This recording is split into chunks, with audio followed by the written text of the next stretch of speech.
رسول الله صلی الله علیه وسلم دلته دا خبره وکړل ول پر هغه دروازه باندې چې اوس کوم سړی راننوځي هغه سړی جنتي دی. حضرت عبدالله بن عمرو بن العاص رضی الله عنه وایي موږ ټول داسې دی ورته کښېناستو ورته انتظار یو چې پر دروازه به څوک راننوځي. دروازې ته ګورو، دروازې ته چې مې کتل سعد بن ابي وقاص رضی الله عنه را روان ده، دا لستوڼي یې داسې راټول کړي دي تر لیچو یې اوبه څاڅي اودس یې تازه اودس کړی. راننوتی چې راغی یو دوه رکعته لمونځ و د رسول الله صلی الله علیه وسلم مجلس و، هغه مجلس وسو، له هغه مجلس سره ولاړ سو. سعد بن ابي وقاص رضی الله عنه روان ده، د شا خوا پسې روان سو. کله چې د سعد بن ابي وقاص رضی الله عنه کور ته ورسېدو، ما د شا له خوا غږ تر وکړی، ما ویل سعده غواړم چې یو دوې درې ورځې له تا سره تېرې کړمه، مېلمګیي مې. هغه صحابه وو، ولو که ډېر سخت مسکینان وو، که ډېر سخت فقرا وو، خپل ځانونه یې نه سوای ساتلی، لیکن د انکار ماده نه وه پکښې. عبدالله بن عمرو بن العاص رضی الله عنه ته وایي ښه راغلاست، درې ورځې نه درې میاشتې هم راسره تېروی سئ. پوه تلئ کور ته. حضرت عبدالله بن عمرو بن العاص رضی الله عنه وایي ماخوستن چې به کله بېدېدو نو به ما داسې څوکا تر خپل کمبل تر خپل ترتب به سر رایستلی وم، دا به مې کتل چې سعد د شپې کوم عمل کوي، د کوم عمل له وجې څخه الله تعالی رسول الله صلی الله علیه وسلم په ده باندې په دنیا کې د جنت سیری کړی. درې شپې مې ورسره وکړلې، دا درې سره شپې ماخوستن چې ویده سو تر سهاره پورې سعد رضي الله عنه په ځان هم نه یې خبر، داسې ویده د شپې یو عمل هم نه کوي. زه ټوله شپه ورته ویښ یم.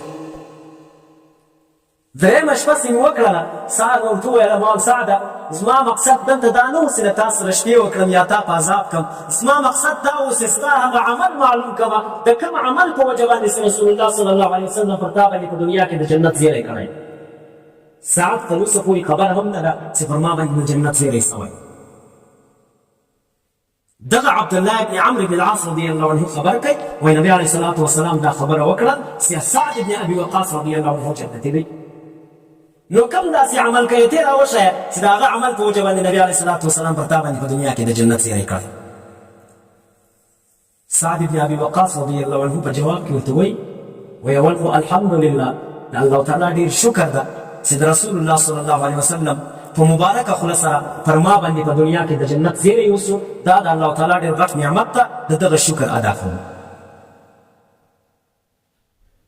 دویمه خبره ستا ده، سوال جواب دا ده چې عبدالله له فرض لمانځه ما سوه، له فرض روزې ما سوه، بل مې دی خاص عمل نسته، خاص عمل مې نه ده کړی. له ځان سره چې فکر وکړمه چې رسول الله صلی الله علیه وسلم چې پر ما باندې په دنیا کې د جنت زیری کړی ده، چې پر راکړی و په همدې وجه باندې یې راکړی دی چې په دنیا کې چې له کوم وخته راایسته زه په اسلام باندې مشرف سوی یم، ما له هېڅ چا سره حسد نه، د حسد نه کولو په وجه باندې رسول الله صلی الله علیه وسلم پر ما باندې په دنیا کې د جنت زیری کړی ده. دا د سعد بن ابي وقاص رضی الله عنه د جنت د زیری سبب ده چې ده له چا سره حسد نه کول.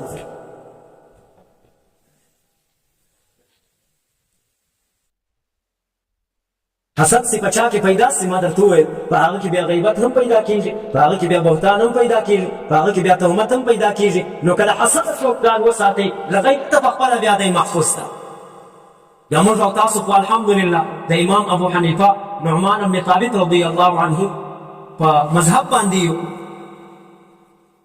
د هغه مسلکیان یو، د هغه حالات دا وایي چې یو وخت کې په درسګاه کې ناست د طالبانو ته سبق وایي، د ده په کلاس کې د ده په سبقه کې د ده په درسګاه کې غیبت کول مطلق بند، د هېڅ چا غیبت نه کېدی. دی دا خبره کوي، یو وخت کې موضوع پر دغه خبره راله، وایي ما له غیبته څه ډېر بد کېږي. دا طالبانو ته وایي، خپلو طالبانو که چېرته ما یو وخت غیبت کوئ هم د خپل مور پلار غیبت مه کوئ. ځکه چې د غیبت په وجه باندې زما نیکیانې بل چاته ورځي، چې بل چاته ورځي تر هغه دا ښه ده چې زما خپل کور ته ولاړ شي، زما مور پلار ته ولاړ شي. یو دا خبره. بل د دغه امام ابو حنیفه رحمه الله په مناقبو کې راځي چې وخت کې د ده هم عصر عالم، د ده هم عصر امام سفیان ثوري رحمه الله له هغه څه چا پوښتنه وکړه، ورته خو ابو حنیفه پېژنې، د ابو حنیفه په حالاتو کې یو حالت راته ووایه دی څنګه سړی؟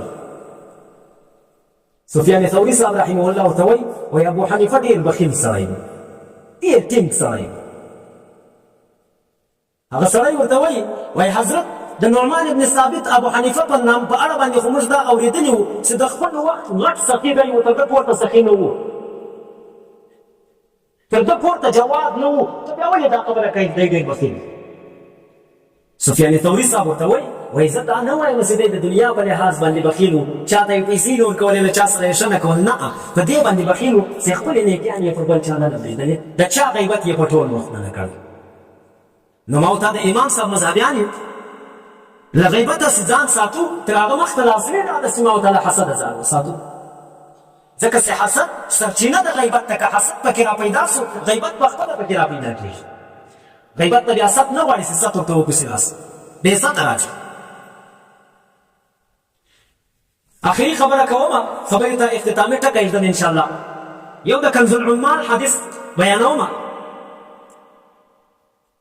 له هغه مخکې به یوه دا خبره وکړم چې یو وخت کې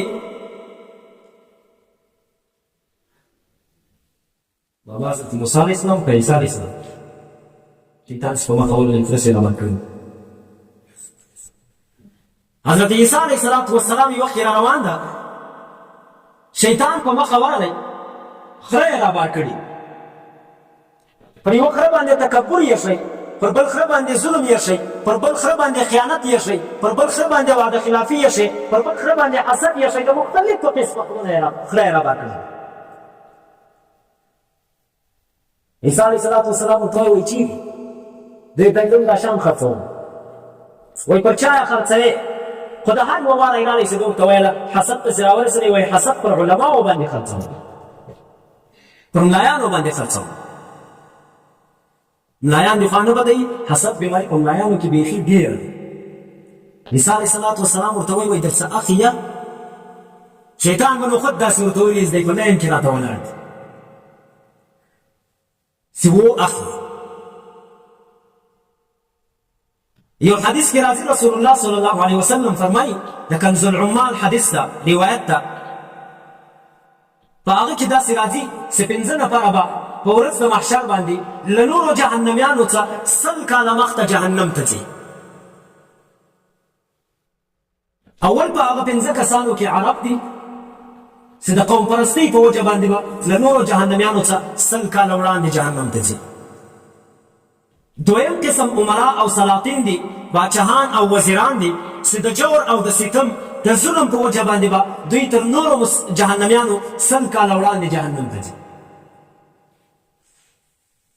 دریم قسم هغه د علاقې خانان، ملکان، سربراهان، سرداران دي چې هغه به د تکبر په وجه باندې تر نورو جهنمیانو 100 کاله وړاندې جهنم ته ځي. 5م قسم هغه تجار ده چې په خپل تجارت کې خیانت کوي، په خپل تجارت کې درواغ وایي، دا به تر نورو جهنمیانو په ورځ د محشر باندې 100 کاله مخته جهنم ته ځي. 5م کس چې په حدیث کې ذکر شوی ده هغه علما ذکر شوي دي چې علما به په ورځ د محشر باندې له نورو جهنمیانو څخه 100 کاله مخته جهنم ته ځي، د حسد په وجه باندې ځي